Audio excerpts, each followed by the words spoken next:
नमस्कार, मैं डॉक्टर निर्मला जोशी खांसी पे बात कर रहे थे। उसी वीडियो को आगे कंटिन्यू करते हुए, जैसे कि हमने आपको बताया था कौन कौन सी खांसी है जिसके लिए हमें डॉक्टर के पास जाना चाहिए, खतरनाक खांसियाँ, उस पर हम लोग बात कर चुके हैं। अब हम बात करेंगे कि आम आदमी को कैसे पता चलेगा कि इस खांसी के लिए मुझे एंटीबायोटिक्स की ज़रूरत है और डॉक्टर की राय की ज़रूरत है। डॉक्टर की राय से ही आपको खांसी की दवा खानी होती है। अपने मन से मेडिकल स्टोर में जा कर के खांसी की दवा खाने से कई प्रकार के साइड इफ़ेक्ट्स होने के डर रहते हैं। हर उम्र की दवा अलग होती है और खांसी की जो सिरप्स होती हैं वो अकॉर्डिंग टू द कॉज, क्या वजह है खांसी की, उस हिसाब से डॉक्टर प्रिस्क्राइब करता है एग्जामिन करने के बाद। जैसा कि मैंने आपको पिछले वीडियो में बताया था कि खांसी के बहुत सारे कारण होते हैं, तो वो कारण को पहचान करके ही दवा दी जाती है। अच्छा, इसमें से आप कुछ बताना चाहेंगे, जैसे जो साधारण जुकाम होता है उसकी जो खांसी होती है वो 15 दिन के अंदर खत्म हो जाती है। हम डॉक्टर्स में एक बात प्रचलित है कि अगर आप खांसी का इलाज कराएंगे तो 15 दिन में ठीक होंगे और अगर आप इलाज नहीं कराएंगे तो 2 हफ्ते में ठीक होंगे। You get my point? इसका मतलब है आप इलाज लो चाहे ना लो, आपकी खांसी को 15 दिन लगना ही लगना है ठीक होने में। अच्छा, अब हम बच्चों की बात करते हैं। तो बच्चों में क्या होता है कि जुकाम के सांस की नली छोटी होती है और उसकी वजह से उसमें जो म्यूकस प्लग है, बलगम है, वो फंस जाता है और ऑक्सीजन की डिमांड बढ़ जाने से उसको जल्दी जल्दी बच्चा सांस लेता है और खांसने लगता है। तो उसमें अगर जल्दी सांस ले रहा है और उसमें आवाज़ आ रही है तो वो एक एस्थमा भी हो सकता है। तो एस्थमा में हम लोग खांसी का सिरप नहीं देते हैं, इनहेलर्स का प्रयोग करते हैं। तो ये आपका डॉक्टर ही आपको बता सकता है कि ये एस्थमा की वजह से खांसी आ रही है क्या।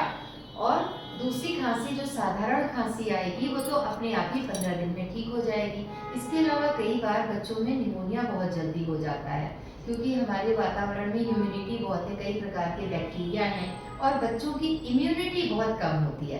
तो अगर बच्चे के अंदर खांसी में बुखार आ रहा है और खांसी जा नहीं रही है, सांस फूल रही है, तो इसका मतलब है कि शायद इसको निमोनिया हो गया।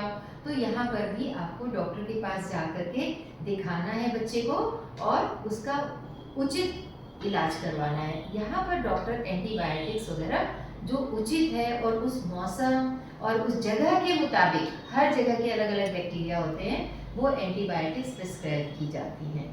इसके अलावा कभी कभी क्या होता है कि कान में प्रॉब्लम होती है, उसमें भी खांसी आती है, कान में भी रिसेप्टर होता है। तो आपको तो लगेगा मैं कब सिरप पी लूँ, नहीं, पर आपके डॉक्टर ही आपको एग्जामिन करके बता सकते हैं कि आपके बच्चे के चेस्ट में कोई प्रॉब्लम नहीं है, अपर रेस्पिरेटरी और ईयर में कोई प्रॉब्लम है, तो वो उसकी दवा देंगे तब आपकी खांसी बच्चे की ठीक होगी। इसके अलावा कभी कभी जो खांसी होती है, कुछ चोक हो जाता है बच्चे के गले में, सिर्फ छोटा बच्चा है, कुछ खा रहा है, अंदर फंस गया, तो उसकी वजह से भी खांसी आ सकती है। वो भी आप जो बहुत ज़्यादा फंस जाता है तो माँ बाप को पता ही चल जाता है, लेकिन कुछ ऐसी चीज़ें होती हैं जो कि अंदर जाके घुस जाती है, बहुत महीन महीन चीज़ें, जैसे कि खाना फंस गया, कुछ छोटा सा पार्टिकल फंस गया, तो वो एग्जामिनेशन से ही पता चलता। कोई फॉरेन बॉडी फंस गया, वो एग्जामिन करके ही पता चलता है, उसको तो निकालना ही पड़ता है, चाहे हम ब्रोंकोस्कोप से निकालें, चाहे खांसी या उल्टी अगर ऊपरी हिस्से में है उससे निकालें, चाहे इंस्ट्रूमेंट से निकालें, तो उसको निकालेंगे तभी बच्चे को आराम मिलेगा। तो इस तरह से खांसी के बहुत सारे कारण होते हैं और इलाज होते हैं। एक सबसे बड़ी बात हम लास्ट में ये कहना चाहेंगे कि बच्चों को कफ एटिक्स सिखाइए। कफ एटिक्स क्या होते हैं कि खांसते समय क्या करना चाहिए। नंबर 1, अगर आपके पास कुछ भी नहीं है तो बच्चे से कहिए कि अपनी कोहनी को मोड़ करके इस तरह से खांसे, तो आपकी कोहनी में इन्फेक्शन नहीं, तो वो सारे ड्रॉपलेट्स को पूरे इन्वायरमेंट में फैला देगा और जो वायरस है वो उसके दौरान जितने भी लोग आएंगे और वातावरण में जितने लोग आएंगे वो भी इन्फेक्टेड हो जाएंगे।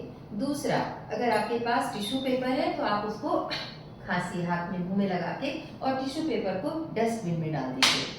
तीसरा, आप अगर गलती से हाथ लगा के, मुंह में हाथ लगा के आपने खांस लिया है तो आप अपने हाथ को अच्छे से सोप एंड वाटर से क्लीन कर लीजिए। इस तरीके से कफ एटिक्स का ध्यान रखना चाहिए। धन्यवाद, नमस्कार, जय हिंद।